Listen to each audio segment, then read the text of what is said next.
This special board meeting tonight.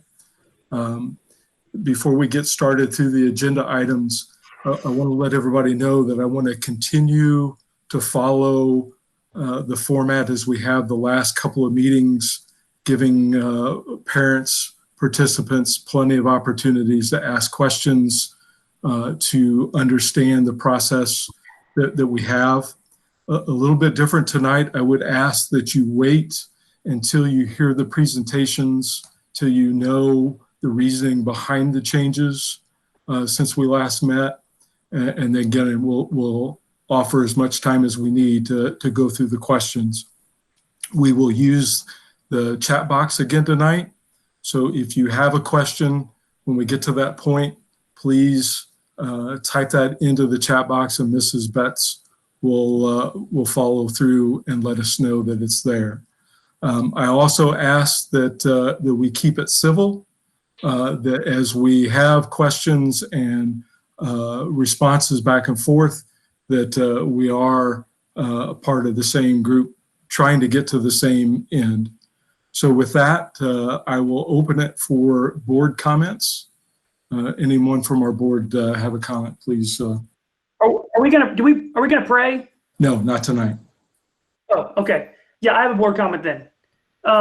So I just want to thank everybody for joining tonight's meeting. My first school board meeting, there were 3 people in attendance, and we're already at 80 tonight and 7:01. So maybe that's a good sign. And I also know that there are a lot of thoughts and feelings behind these issues, and people feel strongly from a lot of different angles. And like Andy said, we're gonna get into the weeds and the data and the details on kind of how we're coming to our decisions, but I think it might be helpful to just kind of level set for a second and kind of talk about at a high level what is guiding our decisions. And so I'll just speak for me. There are 5,000 kids in our district, and there are hundreds of employees. And like I've said in the past, each of those people is somebody's whole entire world. And so our number one job is to keep every teacher, every staff member, and every kid as safe as we can. And so safety and health are the first and, in my mind, the only thing that really matter in these decisions. And so anytime we're faced with a data point that suggests that our kids might be potentially in harm's way, or our teachers or our staff folks might be in harm's way, at least for me, it's going to be an easy call. I want our kids safe, and I want our people safe. And maybe that means inconvenience, and maybe that means frustration, and I get it. And there's a lot of factors at play here, but I just think it's important to keep in mind that our job as school board members really is to make sure that your kid and your loved ones are safe. And that's what we're going to do. That's what we've always done, and we're going to continue to do that. So hopefully we can keep that in mind tonight as we have these conversations, and kind of, we can disagree on strategy and decisions, but I think we can all agree on kind of the heart behind this, and that's really to keep our people safe and healthy. Thank you, Ryan. Anybody else from the board? All right, I will open it up for the public comments. If you have a comment regarding the agenda tonight, but again, if you have questions, please hold those questions until after you hear the presentation. Mr. Lamb, this is Dr. Clendenning. I'd like to introduce Dr. Mormon, and he'll be the first public comment because he doesn't really have a presentation, but he is going to weigh in on some of the things that are on the agenda. So Dr. Mormon is a local pediatrician as well as the lead health official for Johnson County. So Dr. Mormon. Hello, everyone. Can you hear me okay? Yes. It's good to be here. I actually volunteered to attend this meetings, believe it or not, and it's because I feel so strongly about the kids trying to get back to school and supporting my community. This is a very difficult time for all of us, and like Ryan said, our primary concern is keeping people healthy. It's a really fluid situation. When we look back to March, we really knew very little about this virus. We still don't know a lot, but we're learning quite a bit. And one thing we shut down the schools very quickly in March. And so that was a good thing, but we don't have much data, at least in the US, on how this virus behaves in a school setting, how it's spread, how contagious it is, how it affects our kids. And so that's been a big focal point. One thing we've learned from other countries, and that's where we get most of our data on school spread, and at different countries from around the world, South Korea, France, New Zealand, countries that are similar to us in the way they operate. The one thing that's interesting is that the spread of the virus in younger kids, daycare, preschool, grade school, doesn't seem to be as much. They're not what you call spreaders. The one thing we know about younger kids is number one, they need more supervision. We all know that. Number two, it seems like they don't respond as well to this distance learning and the e-learning. It just doesn't work as well. And then number three, this data that's nobody can explain why, but they just seem like they don't spread it as much. And I won't go into a lot of detail. This one study in France, one high school teacher was inadvertently diagnosed with COVID way back when nobody was looking for it. They went back and studied the high school, middle school, and there was a really 40 or 50% of them had the antibody already. They looked at the grade schools, 6 different grade schools, only 3 kids in all the grade schools had evidence of infection, and they attended the schools the whole time they were infected. No one else got it. So we don't know how to explain that, but that's a fact, and it's repeatable. We keep seeing that around the world. So the older kids seem to be more capable of spreading it in their school setting. And so this hybrid, even though it isn't perfect, it's a nice way to cut the class in half and actually be able to distance better. And we know that social distancing, mask wearing is a key factor, along with cleaning and hand washing. That's a big factor in decreasing the spread. You wear the mask to protect others. You don't wear the mask to protect yourself. And we need to stress that point. So that in mind, I think this hybrid schedule and actually delaying the start is a really good idea. It gets us a jump start on what's going on. We can watch what happens in the community. It's on the uptick right now, and it could go either way. We don't know. I've also suggested to all the school superintendents that they have 3 plans in their back pocket and be prepared to pull any one of them out at any point and be fluid and flexible, because the prevalence of this virus in the community dictates what we do. So we might have to pull the plug at any moment and go back to virtual learning, which we really don't want to do. One more thing, the American Academy of Pediatrics has made a statement that the kids really need to get back into some semblance of school, whatever it is, because they really are hurting right now from a psychosocial standpoint, educational standpoint. So I think we're trying to do the right thing here. So I'll take questions later, or whatever you think, Dr. Clendenning. Yeah, thank you. Let's take questions after the presentation. That'll be great, Norman. Thank you. All righty.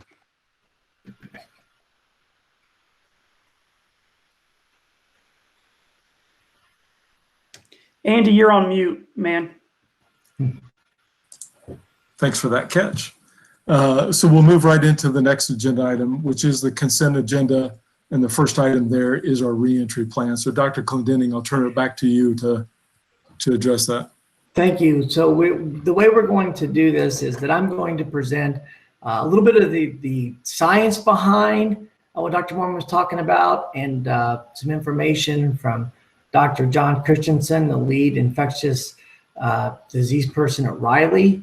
And then Mr. Ahaus is going to talk about the high school reentry plan and blended plan. And then Mrs. Holman is also here.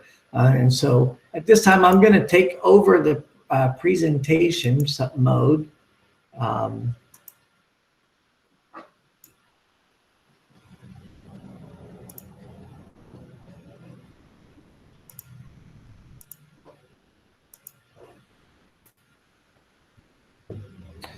And I think everybody should be seeing my screen now. And there have been a lot of questions about how did we get here and where are we going? And let me just take everybody back in time. When Governor Holcomb suggested that we phase in. We needed to have reentry plans that were reviewed by local health officials. Everything was trending that we were going to be in level 5, which was Indiana open to all. And that's how we initially had our plan as we traveled forward. And then as things started to trend down, we saw that we needed to hit pause. And we then, when he kept us at 4.5, we made the decision after talking to a lot of the experts to push back our start of school and reevaluate our entry plans, and then review them to see if they meet the needs on 3 goals that we had. Mitigating the virus. We know that we can't stop the virus from coming into our school, but can we mitigate that virus? Number 2, continue to provide individual student growth, which is a huge guiding principle. It is our guiding principle. And that is not only in academic, it is in social, emotional. And the 3rd goal is safety for the students, the faculty, administration, and we want to make sure that we can do those things. And so that enabled us to look at some things and come up with some ideas. We've looked across the globe as well as in the US on the data points to help us arrive at this, as well as each individual school leader looked at their buildings to determine what would be best for them as we travel forward. And so with that, I just want to look a little bit about the science behind the decisions of where we're headed. First, a little bit about the global side, and these are some of the studies that Dr. Moorman mentioned, but South Korean study looked at a large percent of students, 5,700 kids, and said that the ages 10 to 19 were the largest spreaders. Also, in China, it showed that the younger kids were less likely to be sick and show symptoms of that along the way. And one of the things that we also know is that the kids do show varying signs and symptoms, but we remember that they're being taught and led by adults, and that has an impact. Dr. Moorman talked a little bit about the school in France. They also had a study in France about this, as well as some other information. And clearly you can see that the body away from us globally is showing that the younger kids, as like Dr. Moorman said, are not the great spreaders, and the older kids are. And so those are some facts behind it.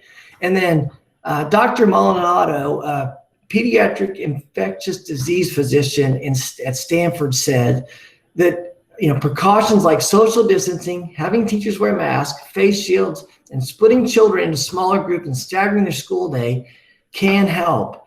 And so if you go back to our very first reentry plans, we didn't have masks in there. We didn't talk a lot about social distancing. We were trying to do the best we can, but we knew that we had to do more as we moved to that 4.5. And so then we said, okay, we're going to return to school with the information that we have and the knowledge, both from the science of this virus and looking to best practice. So Dr. John Christensen had a Riley Zoom meeting for experts in the field and physicians, and I was able to watch the Zoom meeting, and I took some information from him. I'd like to share it, and this is all credited to him. And you can see that initially, if we want to completely mitigate the virus, it'd be all virtual in classes and eliminate the activities. As you move up that continuum of high risk, it'd be a normal sized classroom in person and just keep everything moving forward. And we know that right now the data is telling us that we don't look like we did in May, in the first part of June. We are trending higher. And so we need to make sure that we are doing our part to ensure that we can have 180 days of school. And we know that in person is the ultimate goal. We want kids back in school, back doing the things and being led by the great teaching staff. And so we talked about the South Korean study. Here are the facts. So if you look at the fourth bullet point here, I'm not going to read the entire slide to you, but students ages 10 to 19 had 18.6% of transmitting the disease, whereas household was 0 to 9 was 5.3, which was the lowest. Also, Dr. Christensen said school policies must be flexible and willing to make changes. as needed. And I would just reiterate that that's one thing that Dr. Mormon has shared with us, and the local health department said, make sure you can be flexible and be ready to change. And our goal is to stay away as much as we can from going back to virtual. We want kids to be interacting with each other the best we can in the safest way that we can. We also know that masks are an important part of the journey. And, you know, last week we approved a policy that said we are going to wear masks at all times, and that's K to 12. And we're going to work with the younger kids and the families on that. We're providing masks. That was even before Governor Holcomb came out and said, we're going to do masks. But we need to do that in order to help prevent the spread, both in the buildings and also away. It's a way the community can also help. And also, you know, hygiene, wash your hands, use sanitizer. We're doing all those things to ensure that we have a safe environment. Dr. Christensen highlighted an option of a 2-day in-person, a 2 days virtual, and 1 day in between for cleaning lessons as a good idea to help with bringing kids back onto the campuses and working and moving forward. And then this last slide just says it really is, it's all about all of us working together to make a difference and moving forward. And so with that, that's the site on that. And I am going to stop sharing at this time to come back to everybody. I also just want to say that there are questions that I've had for people that have said, well, how can we make the decision that we did and others not make the decision similar to that? And what I know is, as I look at our data and our data points and working with our school leaders and our community leaders, the decision for the hybrid blended model is best for Franklin schools. I don't know what other schools are doing in terms of their staffing capacities, their physical footprint, but I can tell you that across the state of Indiana, a majority of schools are reviewing and changing. For example, looking into C9, which is our vocational school that we go to, Franklin Township, Beech Grove, Southport, Perry Meridian, and Franklin all are going to a hybrid model of learning. All of Marion County is going to a hybrid model, except Washington Township is going virtual through September, and Hamilton Southeastern is going through September the 11th also. Additionally, just want to highlight that in Marion County, or I'm sorry, Monroe County, they have 1,000 less COVID cases, and they made the decision 2 days ago to go completely to virtual till September the 11th. So you could see that across the spectrum, schools are doing what they think is best for their schools. And once again, I would just reiterate, our goal is to get back to school and lead our kids and help our kids. And we are going to do everything we can to ensure that happens. And so with that, I'll say thank you for watching my presentation, and I will take some questions here in a little bit, but I'd like to introduce Mr. Steve Ahaus. He's our high school principal, and Steve is going to take over presenting his screen as he talks about Franklin Community High School's hybrid model. Okay, can you hear me? Yes. Okay, I'll get this up there. Okay. I just want to first start and just thank the board, Dr. Mormon, Dr. Clendenning. It's these have not been easy times, and we've had some tough decisions, and I've just been really proud of our district because of what Ryan started with, which is our conversations have always been about kids and about safety and about providing opportunities. And, you know, when I came to the board asking for a car parade and talking to Dr. Mormon, we made that happen. When a lot of, you know, we tried to find a safe way to do that, and the board was all about what's for kids. And, you know, we talked about graduation. We kind of led the way on, you know, we're gonna do graduation. We're gonna push it back. We need that for our kids and our families, and we did that. And I'm so thankful that we did. And, you know, so I know the conversations we're having have been about kids. It's been about what their safety and looking out for what we can do. And right now our conversations, and I'm really happy that we went through this summer talking about how do we get as close to normal as we can get, like how do we get back into school with everyone, and that's been our conversation, and it still continues to be that conversation. How do we get kids back to normal as best we can, as safe as we can? And so the conversation starts there, and so when it came up to well, maybe we need to look at some options for a transition back into the building. So when that conversation came to me, and I started thinking about that, it really was. Can you see my slideshow there? Is that good, Dr. Clendenning? Yes, can you put it on present mode? Okay, is that good? It's loading right now, and I think we're all going to be able to see it in just a second. Okay. Yes, we can see it now. Okay. So when we started talking about other options there, I really went into, you can see the goal there is, if we're going to look at ways to transition in, because really our goal is to get all kids in full time.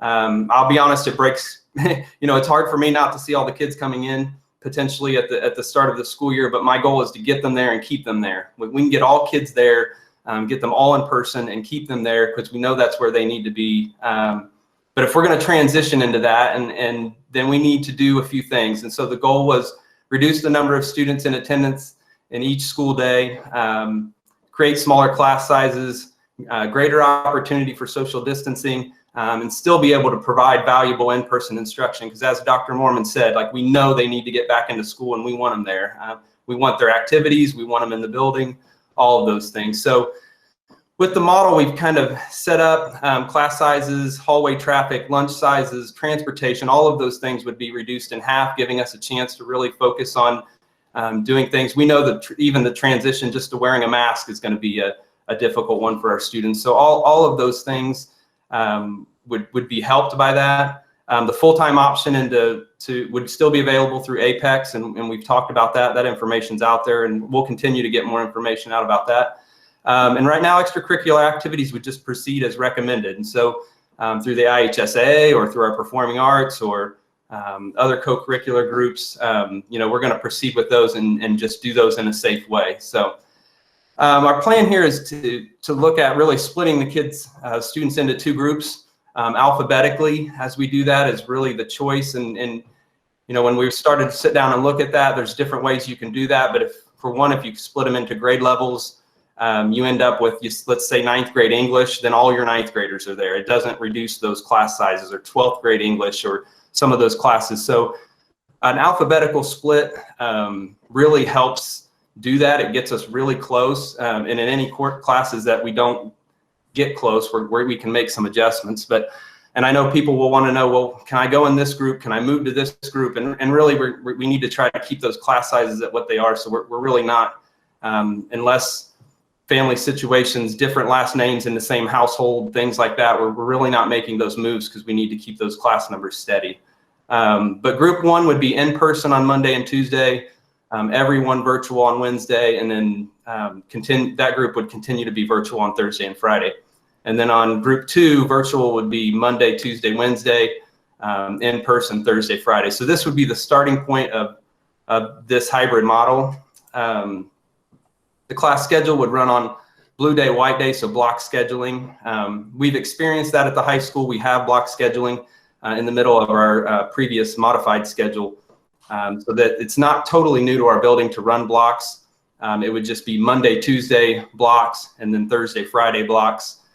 So you see there on Monday would be our odd periods, and Thursday, and then even on Tuesday and Friday, and then all virtual would be a 7-period day, more of a work day on that Wednesday. So probably more easily seen on this diagram, which is kind of breaks that down into the two groups. So you've got your Monday, Tuesday, odd and even. So those kids would come in, those students would come in, get both of those blocks in. And on that Wednesday, we would kind of reset our building. And then on Thursday, Friday, the new group would come in. And then, of course, over the weekend, we'd reset the building. So that's the structure of this proposed modified schedule, our hybrid schedule. Our bell schedule would follow then each of those block days very similar. So 1, 3, 5, 7 odd day, and then 2, 4 coach 6, which is very much like our blocks have been. And then on the virtual day, we would have PLC time originally for our teachers to get ready for that, do some of our PD, and then you can kind of see the flow there of our 7-period day in the virtual setting. Just speaking to a couple of scenarios and things that when you think about bringing 1,600 plus students back into a building all at once in these conditions, there are certainly some places where in that thought process, your kind of anxiety increases a little bit, and lunch would be one of those. And so in this scenario, we'd be splitting the groups in half. So around 800 students, a little bit over 800 students. We'd move from 3 lunches to 4 lunches. Our cafeteria capacity is around 500 students. So each session would be roughly 200 students or under 200 students. Well, it would be under 200 students, but and then we would move our seniors. We've been trying, okay, our seniors we have a senior lounge, which we probably would not be able to open up, but we want to give seniors the opportunity to have kind of like a senior lunch. So in each of those periods, we provide that opportunity in our TIC center to have them space out and kind of have their own space as seniors to enjoy lunch. And then, you know, as the year goes on, if we're able to get back in school like we want to and do those things, maybe we can bring back some of the other senior incentives. But we would still have a senior coach, which some of the seniors out there may know what that means, but we would still have that as well. So there's a couple things there we'd like to hold on to, but removing those seniors from the lunchroom and into their own kind of lunchroom would then drop our numbers even more. So we would be at about 30 to 35% capacity in our lunchroom, which we've spaced that out, and I think it's going to offer a really good opportunity to space people out at lunch. Shorter lunch lines, more distancing. We continue to use the outdoor commons for seating when the weather allows. So that would even spread students out even more. And so we'll give students an opportunity to come in, get seated, you know, get accustomed to kind of where their friends are and kind of pick a location. And then we would just ask that they stay in those locations and maybe bring back some haunting middle school memories, but they would be released to the lunchroom in groups, so that we can kind of control the flow of students going into the cafeteria. If you've ever been to the high school during a normal lunch, it's mass humanity trying to get through there. So we will control that flow and make sure that they're coming in and out of the lunchroom safely and getting their lunch. So we've also extended lunch by a few minutes, so we'll have a little extra time to kind of run through those processes. So student numbers, just to give you an idea, this is based off of a few days ago, but current enrollment's about 1,671. An alphabetical split, you can see there, is really pretty close to a split of the building. Those numbers actually are a little bit off there because we've been adjusting them so that those two don't really match up perfectly, but that's roughly about what the split was. As of July 28th, you can see, look at about the numbers at each grade level of students who have decided to go online only. So it's almost distributed out there evenly among grade levels, and that would actually bring down. So those numbers have not been removed either. So really, we will really be able to bring our numbers down. So it should give us an opportunity for some spacing there. An example for class sizes there, a normal class size of just say 25, we usually run an average of about 25, some in the upper 20s, some in the lower 20s. But just as an example, the alphabetical split gets most of our classes to splits of roughly 13 and 12, 14, 11, 15, 10, in that area. And anything that would run to askew to that, so like a 20 and 5, we're going to work on some spacing there and maybe moving some students around or moving to a larger space or doing something. So we'll accommodate for that, but that's very rare at this point. And then some questions on our larger groups. I just used choir, for example, a very large group, and certainly through this pandemic, our performing arts have raised a lot of questions about how those would operate and how we could do those safely. And again, I've been a proponent all along of I don't want to see things canceled, and I will do whatever it is that we need to do. And so that's why I go back to whether it's a car parade or a graduation or performing arts or whatever it is, I would like to see us do it and find ways to do it safely. And so I don't want to see our performing arts not be able to do the things that they want to do. But we've got to find ways to do it safely. So a choir, for example, might have 60 students, which is an average number for them. Split into 2 groups would be 30 each. And then we have 2 teachers in choir that would then split them into consistent groups. So Mr. Taylor, Mr. Hummel would take their groups and consistently work with those 15 kids so that we're kind of, if we do have an incident, contact tracing, those kind of things are easier to do because we know what students they've been around consistently. We know what teacher they've been around consistently. So we would roughly be able to get those numbers. This would be similar to what we would do in weights and PE and all of those that run some high numbers. We have 2 teachers in there anyway, and we would just reduce those numbers all the way down to roughly about what all other class sizes would be. Just some additional notes. Bus transportation would be reduced. This shortens our arrival and release periods, which are, again, 2 other periods of time in our day where, when you think about 15, 16, 1,700 students, where your anxiety goes up because they're all jam-packed in hallways and in locations, we would reduce that significantly too. So that would help in those scenarios. The schedule that's created, the way that it is, and this was one thing that I've put together some transitional proposals for different phases at which we could run. I think we could, from the schedule that is presented, we could easily add more in-person days if things improve. So if things improve rapidly, we could easily add more in-person days or go to full days with all students very easily and phase that in over the course of a couple of weeks or a few weeks or a month or whatever that timetable might be.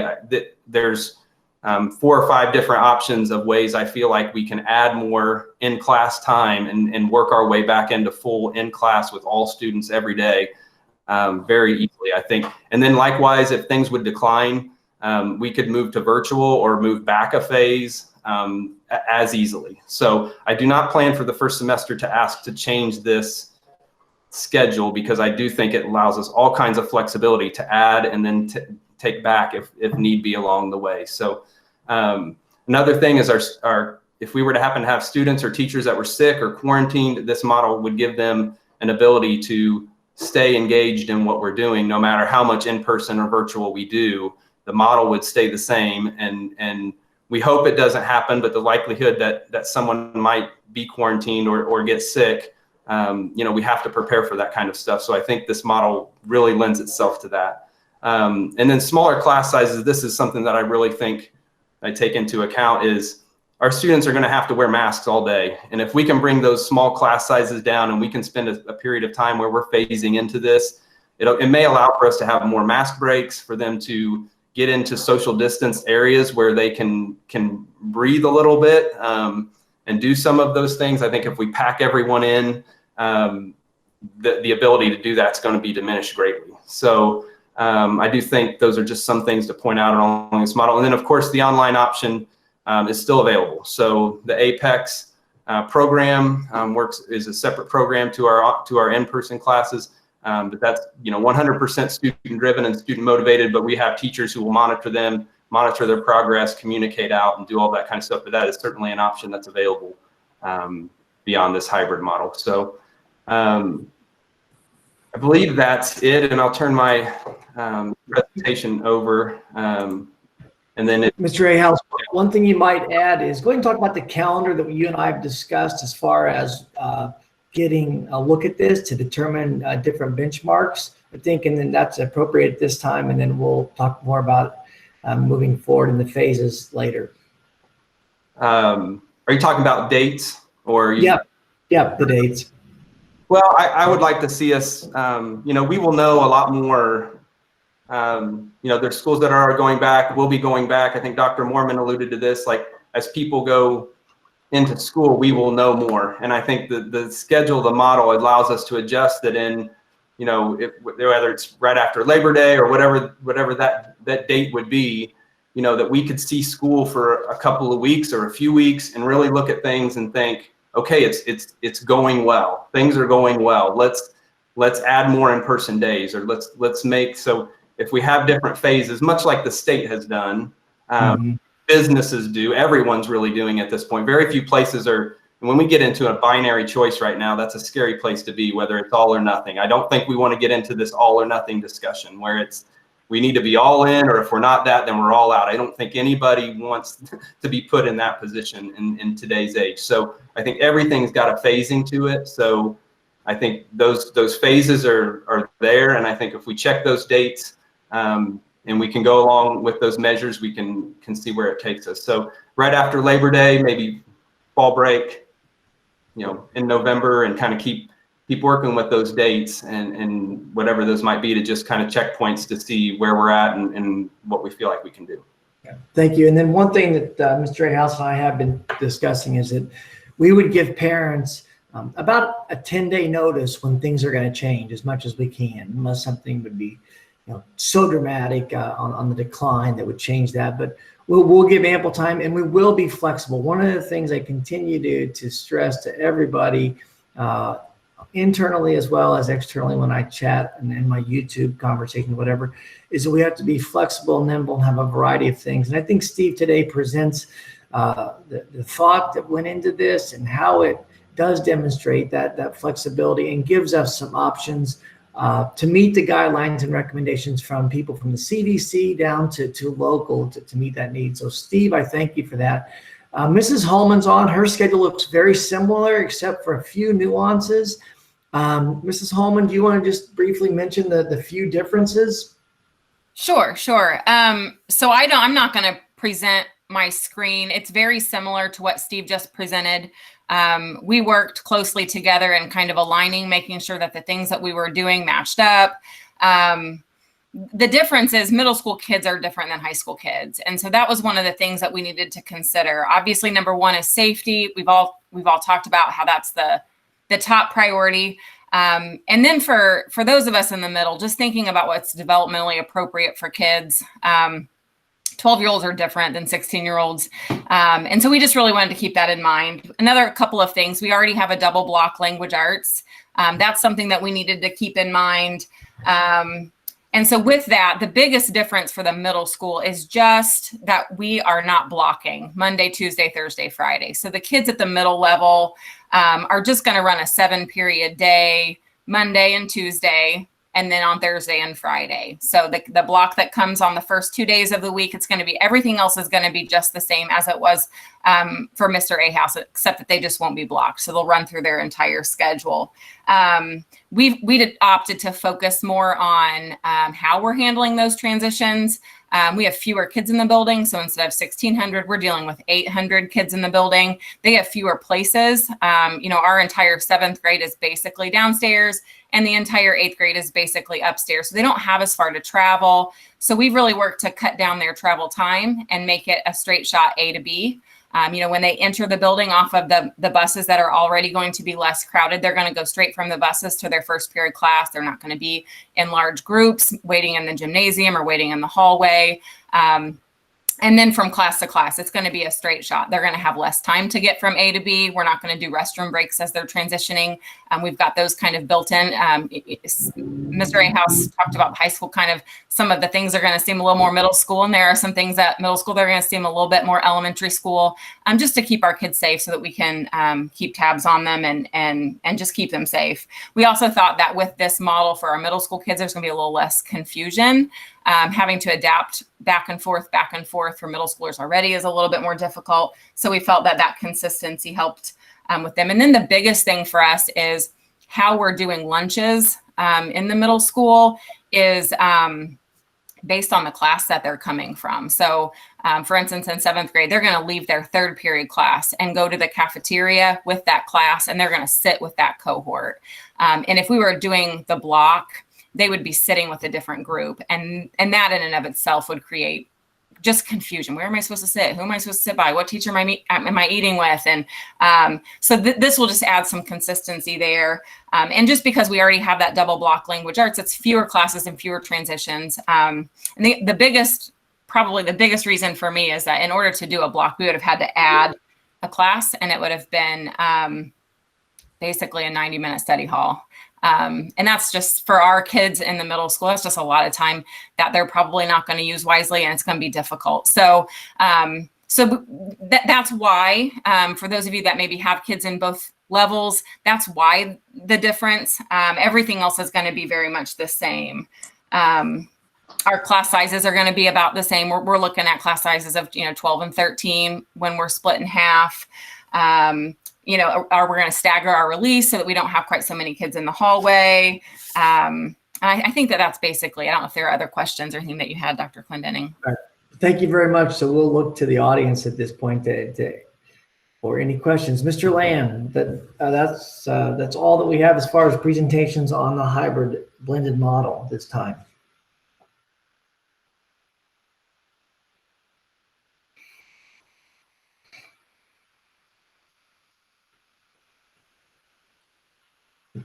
Are there any, I guess I just open it up. Are there questions? I know Mrs. Betts, I saw one talked about virtual.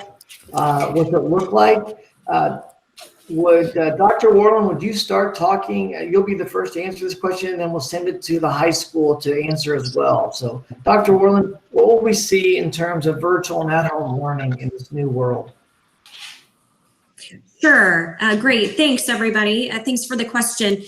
So there are lots of questions about virtual and the definitions and the different terms. And so I'm going to start by saying a number of you, first of all, met with me in conversations, about 42 parents and a number of teachers through 7 different focus group meetings. And I talked a little bit about that last week, but as a result of those conversations and additional conversations internally, we will be releasing, we hope to, at the end of next week, additional guidance and language in a written form to give you more details about what at-home learning would look like, what would at-home learning in this hybrid model look like. So that's the first thing I want to say to everyone in the event people are not here or cannot hear me.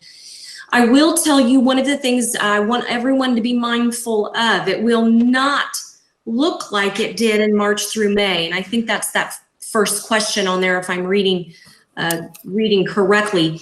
It will be different in that it is to be expected that students may need to be in live conversations with their teacher or with their classmates or in small group instruction.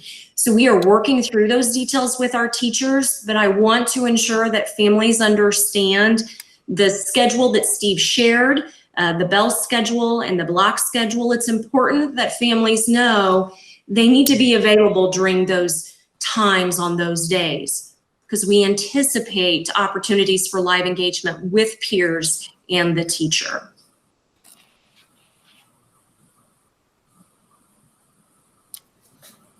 Did I answer most of that, Robin? Yes, there might be a second part for Steve or Rita. It says, are teachers teaching the same topics twice a week to each group, or will the students have to keep up and watch daily? I can take that. It depends on the class.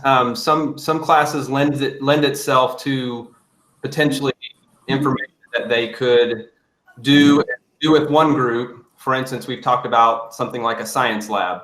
You know, a science lab is something you need to do in person. You need to be with the materials. You need to be with that. So a group could potentially do that science lab the days that they're in there, and then they're doing an activity on the other day when they're not in there. And then the other group, and they kind of flip-flop that so that the next group is coming in and doing that activity while the other group is doing a different.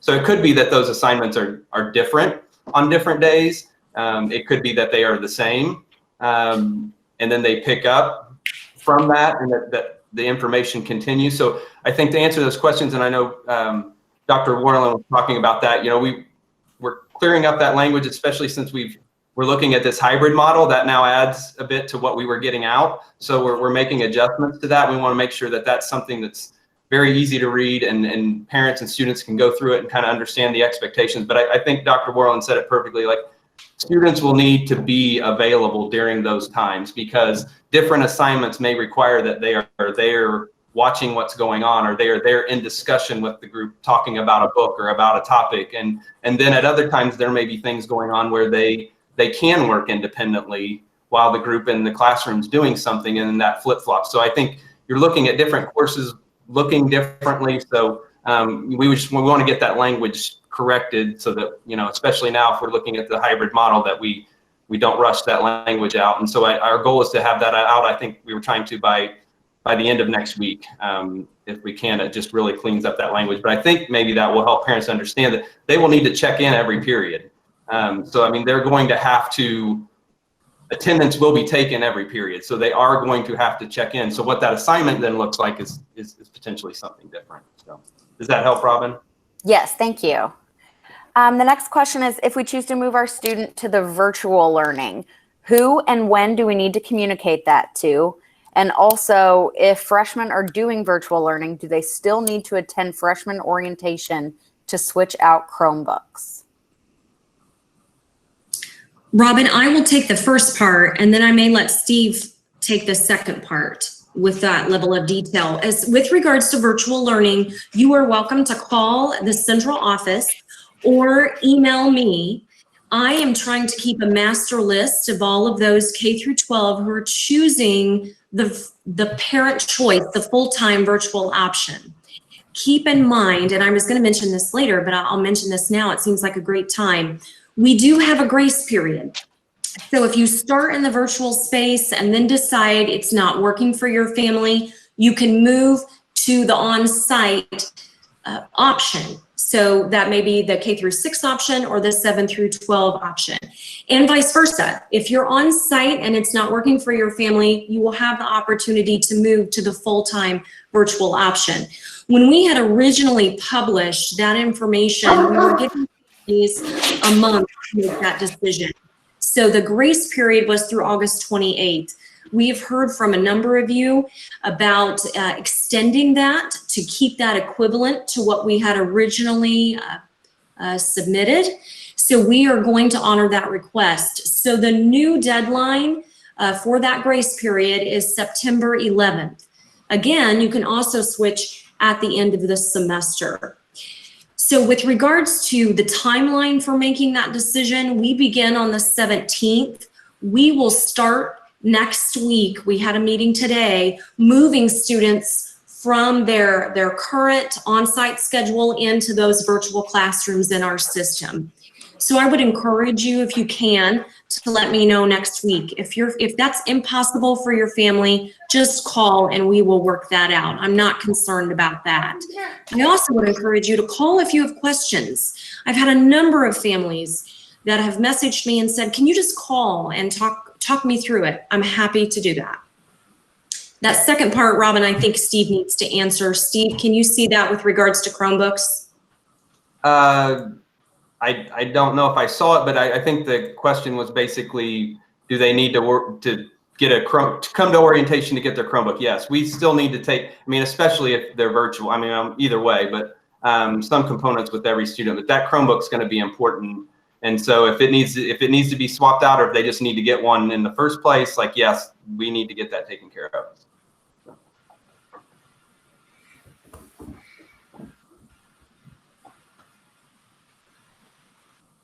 Sorry, I have crazy dogs. The next question is, why are Franklin Academy kids following the hybrid model and not remaining on the virtual? Does that need clarification? Or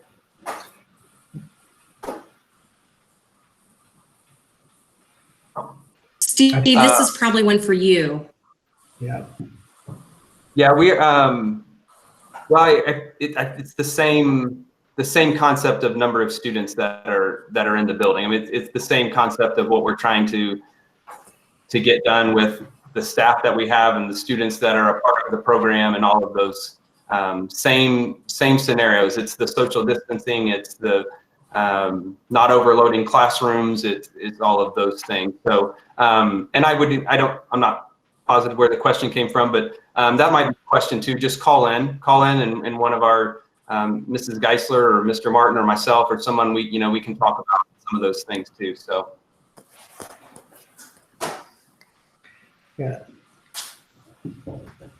yes, the next question is from Michael. He said, Dr. Mormon stated that he asked all Johnson County school districts to have A, B, C plans. What is Franklin's? If it hasn't been set, when will we know the plan so that parents can prepare before the 10-day announcement? For example, if Governor Holcomb were to revert back to 3.5. what would our response to that be? I'll take this one. And so our hybrid model blended is what we're looking at. And then we are coming out with 5 phases to our plan. In the first phase, I'll just tell you what we're looking at is the virtual world that we had back in March at home learning with Dr. Moreland has said, well, that's going to look dramatically different than it did last time. Phase 2 is this model of blended for us. The elementaries, because of the virtual number of students and low class size, we're going to be able to be in person 5 days a week. And I gave the science behind that. So that one will continue for them. And then phase 3 would be looking at bringing students back 1 day a week, probably on that Wednesday, and have be all students coming back and still keeping Monday, Tuesday, Thursday, Friday concept moving forward. And then phase 4 would be having 4 days of in-person full students, full student body. And then phase 5 would be everybody coming back. And as Steve said, that would be an opportunity for us to kind of migrate through different phases depending on the need and what was happening. And I would also say that we would always reserve the right, and like Mr. House and I were talking earlier today, that maybe we skip one of those phases to go from phase 2 to a different phase if the numbers really go down or whatever. And we will be adding that to both the literature that's coming out next Friday, as well as on August 10th, we have another school board meeting, and we will be in person for that. And we'll be adding that to our reentry plans as well. And just like we're going to do from now until the coronavirus has subsided dramatically, we'll have our opening plans and our school plans as consent agenda items. So hopefully that answers that question as we move forward. Thank you. Jenny would like to know, what does the virtual learning look like at the hybrid schools?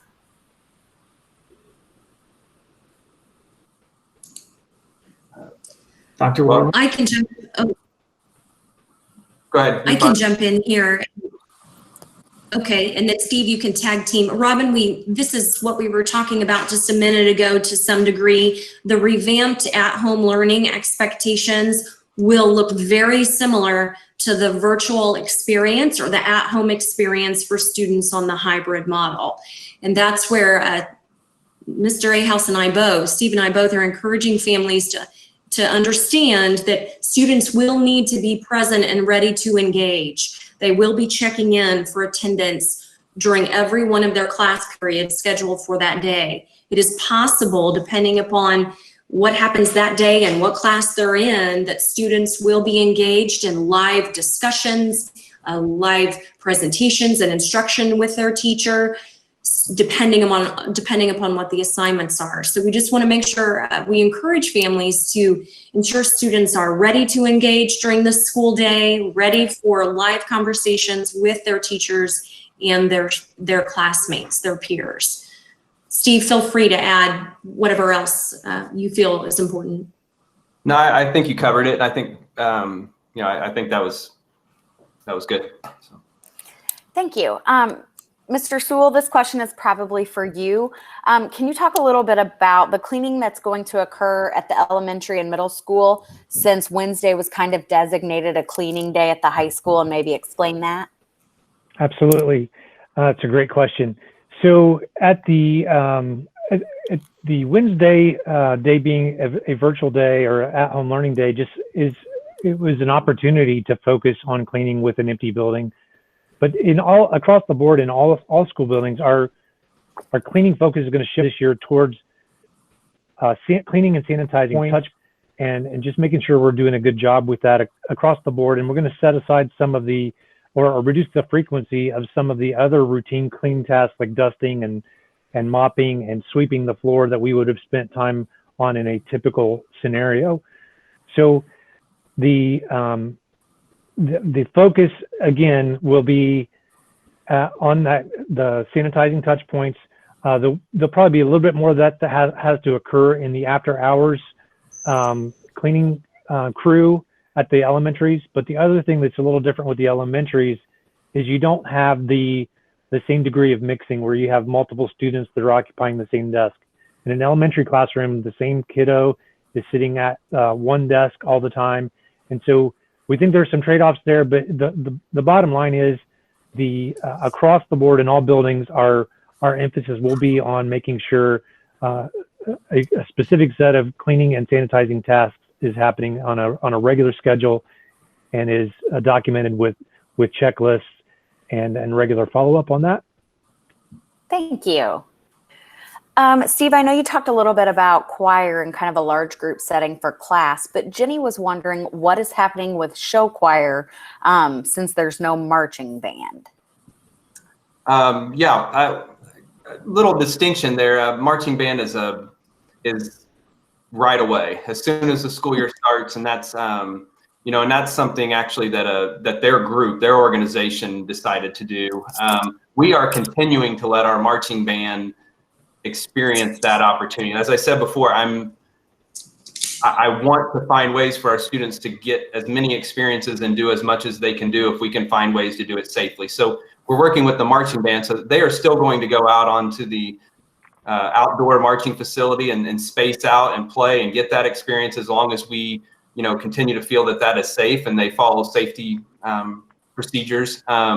Show choir, while they rehearse and do some things, their season's really later in the year. So again, we hate to call off something 6 months in advance or 5 months in advance. So we kind of look there at, like, at least in the classroom, how we're splitting those down into, they'll be in group sizes of about 15.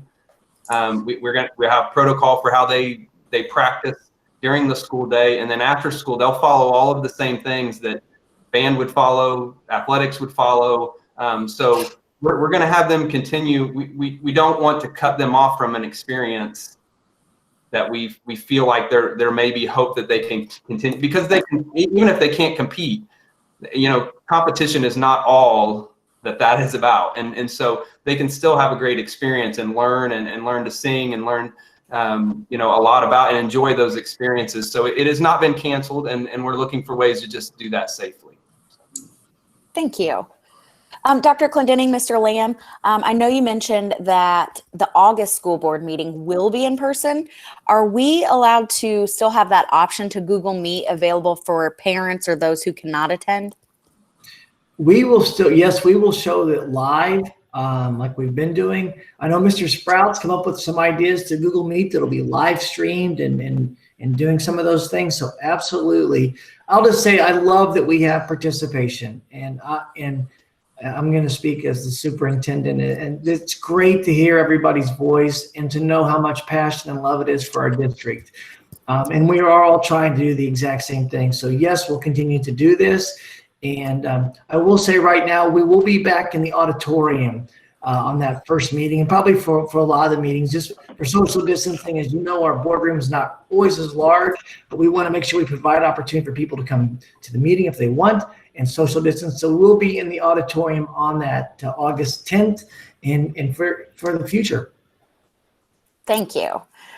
Jason has two questions regarding phase 4. You mentioned we would go back to school for 4 days. Would the 5th school day be off, or would that be a virtual? It'll be virtual. It'll be virtual. It's a really good question. It'll have to be a virtual day. And the second question, Mr. Sewell, with young kids playing outside in shoes, is mopping and something like that part of the sanitation cleaning that we'll be doing?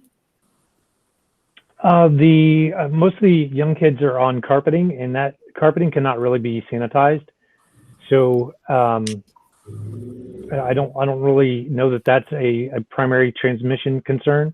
I guess I would emphasize that our complete suite of preventative measures, from staying home if you're not feeling well, to washing your hands, to not touching your face, to wearing a mask, all of those things together really work together to give us a comprehensive approach to safety and sanitation. And so, for example, those kids that are maybe fiddling with their shoelaces are also going to be washing their hands a lot. So there's going to be some, we're going to be addressing these scenarios from multiple directions in kind of a layered and comprehensive approach. Great, thank you. Dr. Worland, could you share the percentage of students K4 who have chosen virtual learning? Do you have that breakdown? Yes. Yes, the percentage of students in just the K through 4 buildings is approximately 10%. 9.7, 10%. Also, Mrs. Betts, I'm not sure if there's another question, but I also want to go back to the high school. One of the things I know people have talked about, and since Dr. Worland just spoke, I'm going to give her a chance again, is making sure that our seniors are prepared both for SAT, ACT options. And we were able to receive a grant in the summer to help with that. And I've asked Dr. Worland to continue to pursue that idea. And so I'm going to, at this time, turn it over to her. Yes, and this is a great opportunity to thank Greg Moore at the Sullivan Learning Center for being one of our key partners in the community and working with, I hope, maybe some of you who are on this call tonight with students who are preparing to take the SAT. I know with the hybrid model, there are also concerns from current families as students prepare for that assessment. And so we are working with Greg and the Sullivan Learning Center to provide opportunities for students, maybe some one-on-one tutoring where available and some test prep opportunities. So I want to thank also the partnership of the Franklin Education Connection. So the foundation's been very helpful. We will get more information out to families as those details unfold.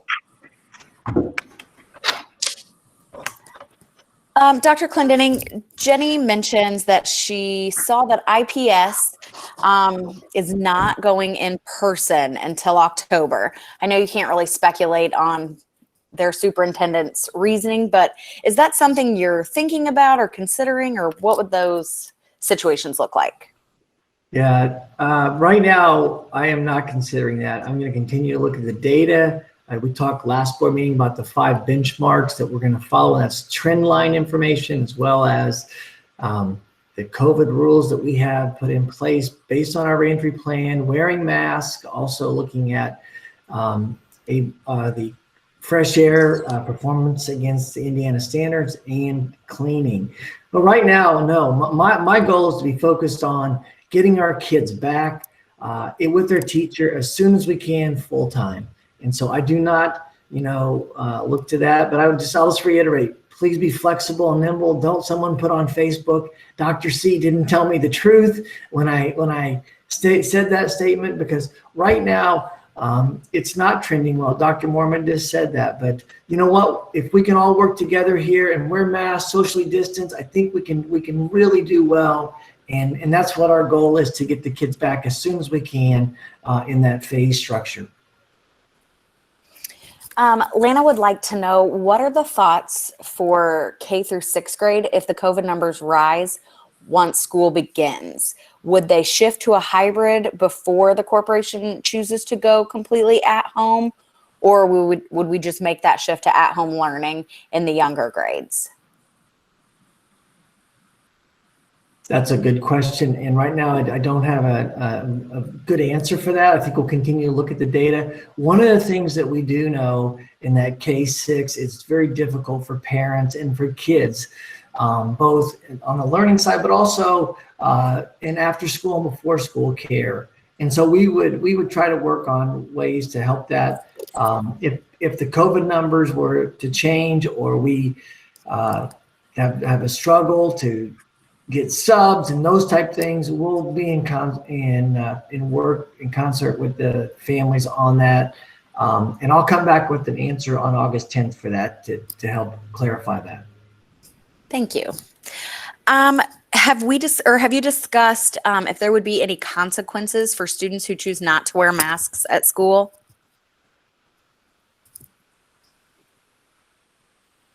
I'll start off with that and send it over to Steve. One of the things, there really is not, a consequence structure that we've put in place. Governor Holcomb said that ages 8 and up, it's mandatory to wear a mask and social distance can't take place. It is one of our school policies and functions. And I do think that, parents and the students do have a choice. If wearing a mask is not something that they feel like they can do or want to do, there is that virtual option to allow them to stay in school and still move forward and do that. You know, we want to take this from a very proactive, I wear my mask for you, you wear your mask for me approach. We need to make sure we protect our teachers and friends that we're sitting around. And so that's what I would say in terms of the approach. Mr. Ahouse and Mrs. Holman, do you have anything else to add on that? I would just say that the initial use of the hybrid schedule, I mean, I think that's one thing that we're looking at is if we have smaller class sizes and we have more room to space out, can we give students breaks? In terms of wearing a mask, they're gonna have to wear a mask. I mean, they're gonna have to wear a mask. It's a state mandate, and you know, we will talk to them and encourage, but to the point where it becomes a defiant act, we're gonna have to discuss their ability to come in person with us because we have to wear a mask. And so certainly there are situations that we would deal with. I mean, there's health conditions, things that we would work through nurses and people like that through, but they're going to need to be wearing a mask. So, and I think if we can find places to social distance, get outside, or you've got lunch, or if we've got different areas where they can do things where kids can really get kind of away and kind of take a break from their mask, that is ideal. And I think we'll have more opportunities at the start of school now to do that kind of stuff. But in terms of wearing it, students are going to have to wear a mask. So. Thank you. The next two questions are for Dr. Moorman. Earlier, you mentioned that the numbers are not trending well. Are you speaking to Johnson County specifically and not a larger donut area?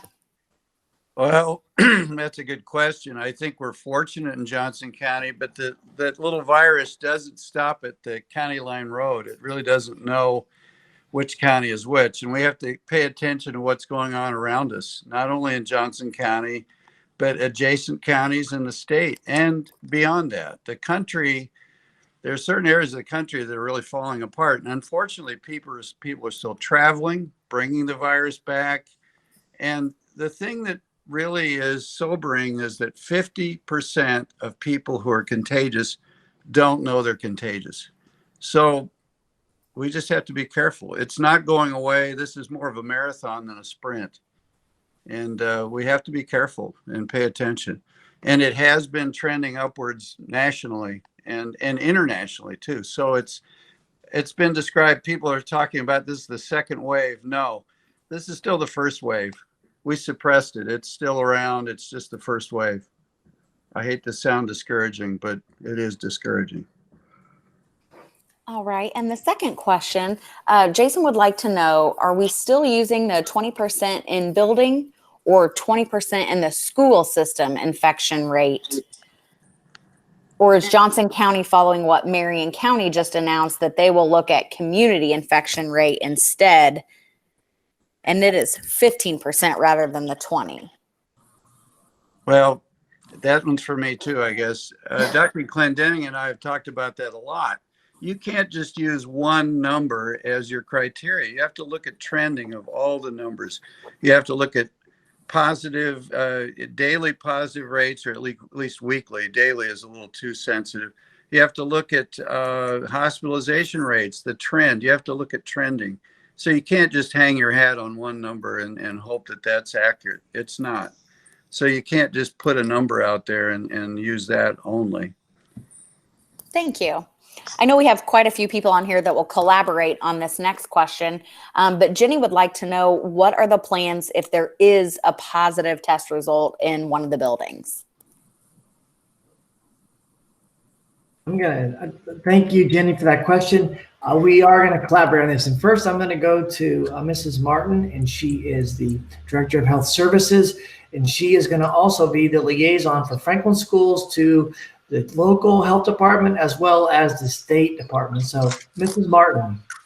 Hi, yeah, thank you, Denny. So we will collaborate with the health department. So as soon as we get a positive COVID test result back from one of our students or one of our staff members, we will work with the health department to go through our contact tracing, and depending on, what comes of that will depend on if anyone's quarantined or isolated further from that. So does that answer your question? And then Mr. Sewell.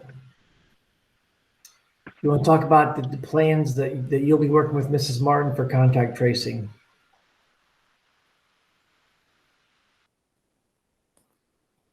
There we go. Unmuted. Yes, we are.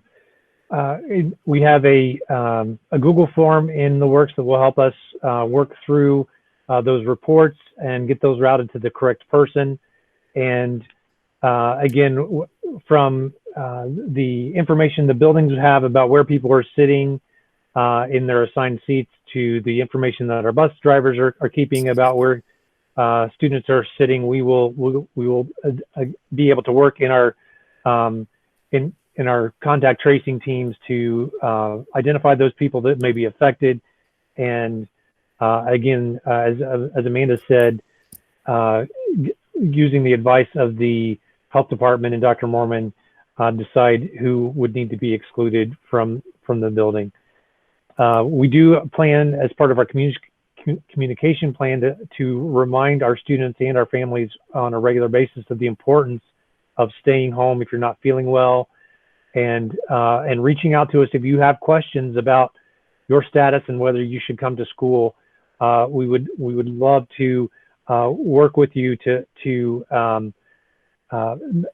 help you make those decisions, because we know that if we can keep those cases out of the building, that's one of the very best ways we can prevent the spread of COVID in our schools. Thank you. Thank you. Sorry, my screen's. Laura wanted to know, initially Dr. Clendenning said that we were basing decisions on what is best for FCS and how the district is affected.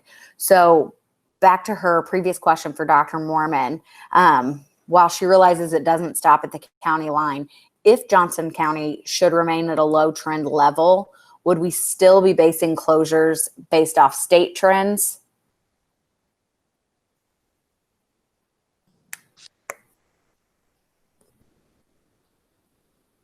Is that for me? I think you have to look at every piece of information. We have statewide leadership in the form of the governor with this proclamation of requirement for mask wearing. So there is a lot of, we have to look at the bigger picture, and we can't just be an insular county down here and expect the virus to pass us over. Not that simple. And Dee would like to know, are we treating presumed positives, such as showing symptoms, the same as confirmed by test positives? I can take that. Hi, Dee. I actually just sent a copy of our return to school guidance from the state there in the chat, so you will be able to see our sheet that we will be following. So yes, if your child has symptoms and they report to one of our clinics, or you call in for school, you will have to follow this sheet that I just copied in the link. So that should answer most of those questions. So yeah. And Dr. Clendenning, is there any plans to screen students prior to walking into the buildings?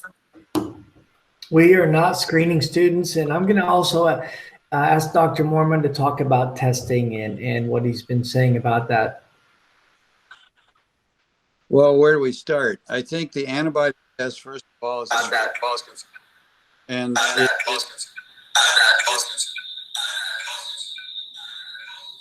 sorry. So yes, it's helpful. There's a lot of echo all of a sudden. I'm not sure what's going on.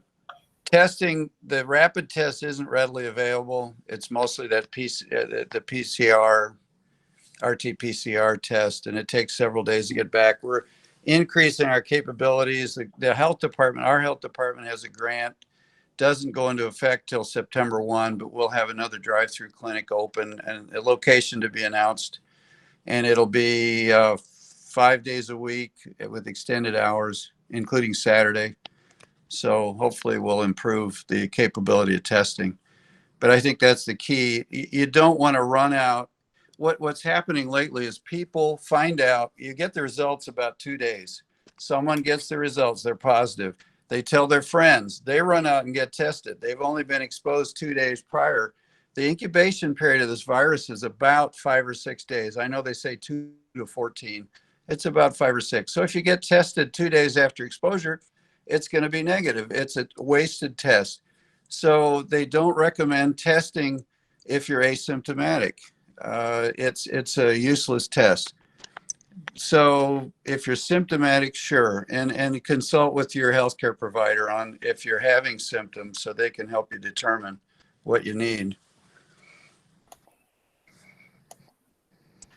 Thank you, Dr. Mormon.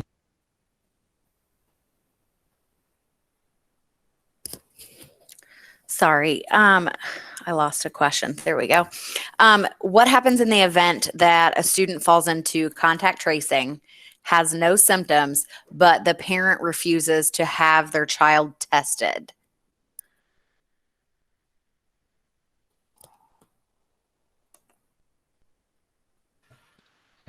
I think it would refer back to what Amanda mentioned in that document. We're not asking for parents to run out and get tested. We're asking you to contact your primary care physician. And at that point in time, as a family and the physician, you will work with them. And that should become the #1 priority. And then from that, we'll continue to work with you.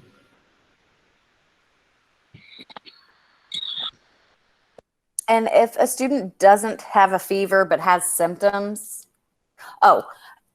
Mackenzie, great question. How many of those symptoms will a person have to be sent home to quarantine? Amanda, I believe that's addressed in your chart, correct? I don't believe it's in this particular chart, but it is from, it is in the, and so it states 1 or more symptoms.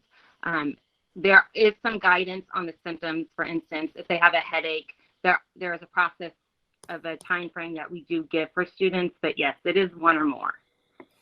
And I did just post in the comments the guidance from the Indiana State Department of Health that Amanda has recently shared as well. Thank you. A question about contact tracing. Will contact tracing include contacting the parents directly if their child has potentially been exposed? And if so, how would we contact the parents, or who would contact the parents? I can take that. Hi, Courtney. It more than likely it will be myself or a building nurse that will contact you once we determine that your child was potentially exposed. So you will get a direct call from us at that point. Thank you. Mr. Sewell, are we still able to provide transportation this year to places like Girls Inc., Boys and Girls Club after school? Yes, absolutely. Just a reminder that we are only allowing a one-stop selection this year. So if that is the location, that would be where they would go on a daily basis. And Amanda, if a kid is sent to the nurse for anything, will they be sent home, or will it be based on why they go? It will be based on why they go. So if they are presenting COVID symptoms, then they will go home. However, lots of kids lose teeth during the day. We might have, sometimes our brackets on our braces hurt. So there's a lot of different reasons we see kids in the clinic. So not all of them will go home, but if they're presenting symptoms and they meet the guidelines, then yes, they will be asked to be picked up.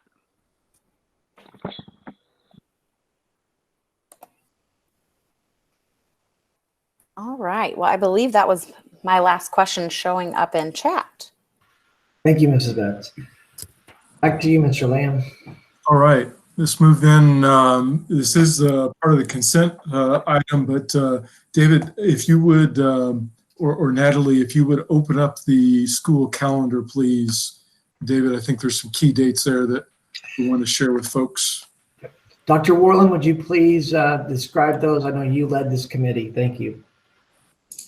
Yes, I would be happy to. I want to first thank the committee. We had a number of teachers, a parent, administrator, and one of our school board members serve on that committee. I appreciate their honesty, their collaboration, and their critical thought.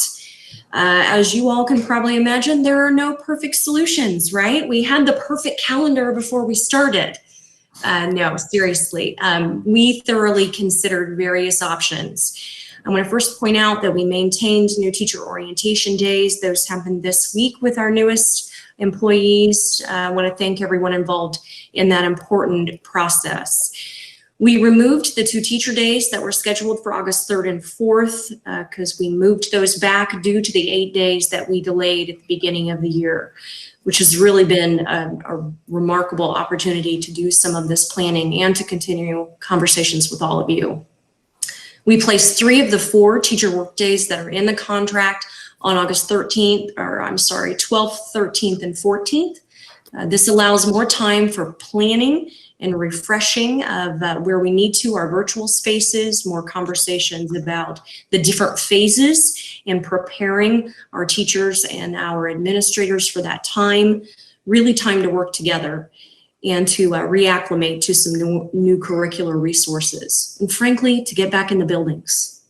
Keep in mind that many members of our team, our staff members, were not in the buildings March through the end of June. Due to the state requirements from the governor.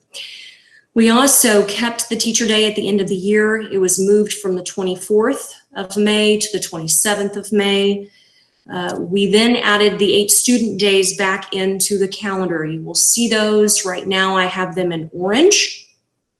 Our goal, one of our goals in doing this and working through this process was to find a way to place as many of those 8 days back into the fall as we reasonably could.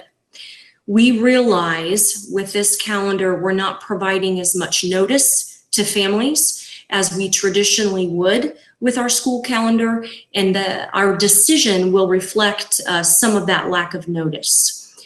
We added school days to October 12th, 13th, and 14th.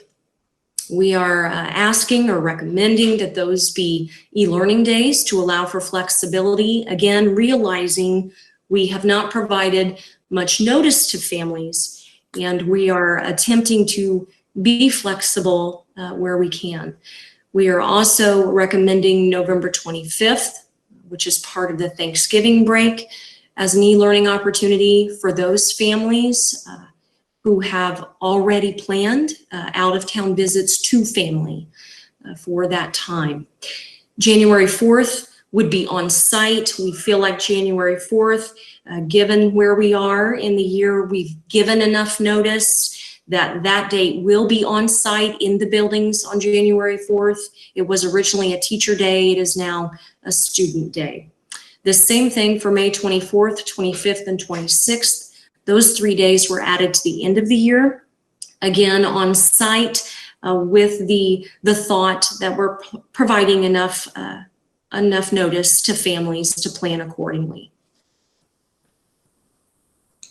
All right, thank you, Dr. Worland. Just open it up if there's any questions on the schedule.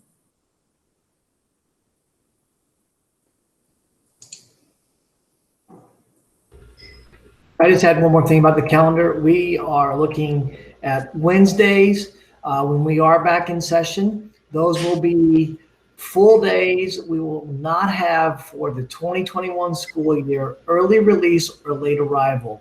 We felt like it was important to bring the kids back and get that extra hour back since we did lose time from March 13th to May 13th.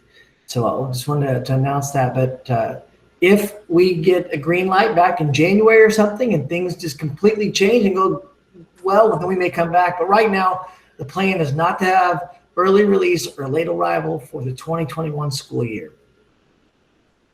Thank you. So now I'll open it up for the board as we now look at the consent agenda items that we have listed, items A through F, or excuse me, A through E. Do we have any questions from the board on any of those items? No questions. Do I have a motion?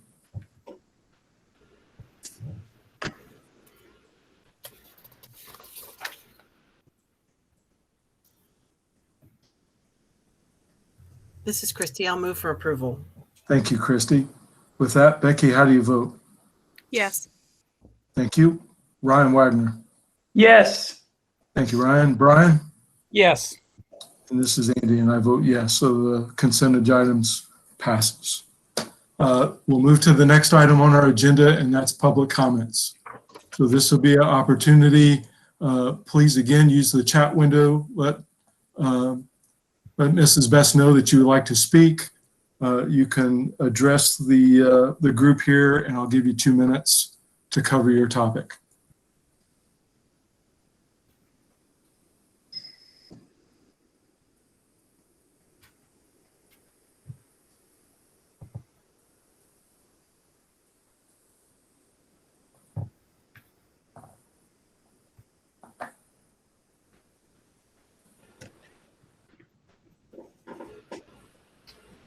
Robin, you're on mute.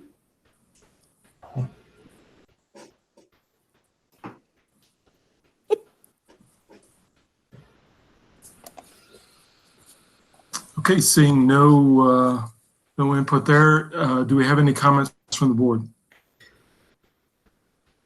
Yes, I just want to thank Dr. Mormon for coming tonight. This has been so helpful. And I know he has a million things going on and probably some better places to be, but he came to the Lion's Den and we really, really appreciate it. It means a lot. You're welcome. Yes, thank you, Dr. Moore. So with that, I will adjourn the meeting. Everyone have a great evening, and we will see you on August the 10th at the high school auditorium. Thanks, everyone. Thank you. Thank you.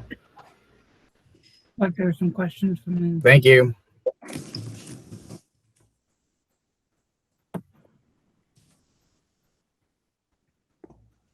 Everyone has to answer those. I'm trying to answer them. Laura, I see your question. I'm working on it. You're fine. I was curious about, because we just turned in the money for our trip like today. So Yes. And so Laura, let me tell you why we used the term e-learning rather than at-home learning, because, and I want to thank Mr. Scott for really pushing us on this, because the e-learning days, as they've been approved by the board, are a lot more flexible.